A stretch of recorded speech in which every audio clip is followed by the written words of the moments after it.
আমার মেয়েকে নিয়ে কেন এই অ্যাওয়ার্ড শোতে গেলাম, কিসের অ্যাওয়ার্ড নিতে গেলাম সেটাই দেখাবো আজকের ভিডিওতে। বাইরে থেকে সব কিছু যতটা পারফেক্ট লাগে, সাজানো গোছানো, পিকচার পারফেক্ট, ভেতরের গল্পটা কিন্তু একদমই আলাদা। এক সময় ছিল যখন নিজের জন্য অনেক সময় ছিল, কোনো প্রোগ্রাম থাকলে আগে থেকে প্ল্যান করতাম কি পরবো, কিভাবে সাজবো, কোন জুয়েলারিস যাবে, কোন হেয়ার স্টাইল করবো, সব কিছুতেই ছিল এক্সাইটমেন্ট। কিন্তু এখন কোনো প্রোগ্রামে বের হওয়ার আগে নিজের কথা ভাবার সময় থাকে না। আগে বাচ্চাকে খাওয়ানো, ওর গোসল করানো, ড্রেস পরানো, ওকে একদম টিপটপ রেডি করে ফেলা, তারপর শুরু হয় ওর ব্যাগ প্যাক করা, diaper, wipes, clothes, extra food, যেন বাইরে গেলে ওর কোনো কষ্ট না হয়। এত সব কিছু ম্যানেজ করতে করতে কখন যে নিজের রেডি হওয়ার টাইমটা চলে যায় টেরই পাওয়া যায় না। নিজের আউটফিট, নিজের মেকআপ, ইভেন নিজের খাওয়া, গোসল সব কিছুই সেকেন্ড প্রায়োরিটি হয়ে যায়। এটাই হলো motherhood actually, silent, selfless but full of love.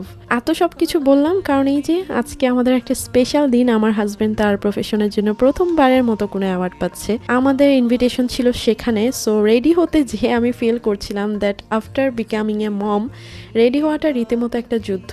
মাথায় এখন শুধু চেকলিস্ট ঘুরে ব্যাগে সব কিছু নিয়েছি কিনা, বেবিকে বের হওয়ার আগে একটা ন্যাপ দিয়ে নিতে হবে, ঠিকভাবে খাইয়ে নিতে হবে, আদারওয়াইজ ও ক্র্যাঙ্কি থাকবে। বাট আলহামদুলিল্লাহ আমার মেয়ে মাশাল্লাহ বাইরে গেলে ভীষণ হ্যাপি থাকে। আমি এর আগে এত কম সময়ে রেডি হইনি বা এত কম সময়ে শাড়ি পরিনি। আর সেদিন প্রথমবারের মতো ইরহা হওয়ার পরে আমি বাইরে কোথাও শাড়ি পরে বের হয়েছি। ওকে নিয়ে এই দিক থেকে আমার কোনো প্রবলেম হয়নি, শুধুমাত্র ওর বাবার কারণে। কারণ ইরহা আমার কুলে থাকেই না বাইরে গেলে, ও অল দ্য টাইম ওর বাবার কাছেই থাকে। আমি ওকে কুলে নিলেই ও আমার চুল টানাটানি করে, যেহেতু সেদিন আমার চুলটা ছাড়া ছিল। আর আমার মেয়ের তো এখন এই চুল টানাটানি খুবই পছন্দের কাজ, তাই ওর বাবার কুলেই ও ম্যাক্সিমাম টাইম ছিল। এই তো কথা বলতে বলতে আমরা পৌঁছে গেছি প্যান প্যাসিফিক সোনারগাঁওয়ে। আজকে দিনটা আমাদের জন্য খুবই স্পেশাল, কারণ আমার হাজব্যান্ড আজকে বেস্ট ডিজিটাল মিডিয়া জার্নালিস্ট হিসেবে অ্যাওয়ার্ড পাচ্ছে। আমি তো খুবই প্রাউড ফিল করছি আলহামদুলিল্লাহ। ও অনেক হার্ড ওয়ার্ক করে, আর সেই হার্ড ওয়ার্কের সবচেয়ে বড় সাক্ষী আমি নিজেই। তাই ও আজকে অ্যাওয়ার্ড পাচ্ছে দেখে আমি সত্যি খুবই খুবই খুবই হ্যাপি, কারণ আমি দেখেছি ও কতটা ডেডিকেটেড ওর কাজের প্রতি। আরও ভালো লাগছে যে ও এমন অনেক গুণী প্রতিভাবান মানুষদের সঙ্গে একসাথে এই রিকগনিশনটা পাচ্ছে। ইট ট্রুলি মিনস এ লট। এই যে সেই মেয়েকে নিয়ে হাঁটছে, আমি দূর থেকে দেখছিলাম, আমার না ভালোই লাগে ওদের বাবা মেয়ের মুহূর্তগুলো দেখতে, ক্যাপচার করতে। মেয়ে বিবিরা বুঝি এমনই হয়, একদম বাবা পাগল।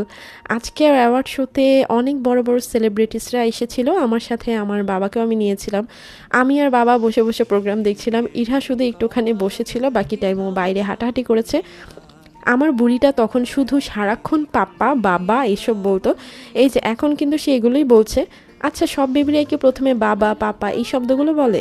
আমারটা তো কয়টা দিন বলতেই থাকতো। এখন আবার অন্য শব্দ বলে, কিন্তু এখনো মা বলেনি। মাঝে মাঝে কান্নার সময় আম্মা বলে। আমার তখন খুব ভালোই লাগে, মনে হয় যে যাক আমাকে তো তাও একটু ডাকে। যাই হোক, এই যে ইমরানকে তখন স্টেজে ডেকেছে, ও অ্যাওয়ার্ডটা নিল। তারপর আমরা সবাই মিলে অনেক ছবি তুললাম। যেহেতু অনেক সেলিব্রিটিসরা এসেছিল তাই অনেক ভিড় ছিল চারদিকে, সেলিব্রিটিদের ইন্টারভিউ নেওয়ার জন্য সবাই ভিড় করছিল।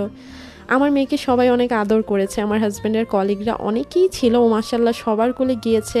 ইরহা এখনও পর্যন্ত একটা মিশুক বাচ্চা, জানি না পরে কি হবে। ও সবার কোলে যায়, সবার সাথে হাসে। আমরা নিচে নামছিলাম, চলে যাওয়ার আগে একটু হোটেলটা ঘুরে যাচ্ছিলাম। অ্যাকচুয়ালি ছবি তোলার জন্য একটু নিরিবিলি জায়গা খুঁজছিলাম, কিন্তু এত মানুষ ছিল চারদিকে, আর এদিকে একটা ভাইরাল মডেল ছিল, সবাই ওর পেছনে দৌড়াচ্ছে। তারপর আমরা একটু ভেতরের দিকে একটা জায়গা পেলাম যেখানে কোনো মানুষ ছিল না, কিছু পিকচার তুলে নিলাম। এখন খুবই কম আসলে সাজুগুজু করে বের হওয়া হয়, তাই ওদিন আমি একটু ছবি তুলে নিচ্ছিলাম। সো এই তো আজকে দিনটা অনেক কিছুর জন্যই স্পেশাল ছিল। ঠিক এই মুহূর্তে আমি ভাবছিলাম উফ, বাসায় যে কত কাজ, বের হওয়ার আগে সব এলোমেলো করে বের হয়েছি।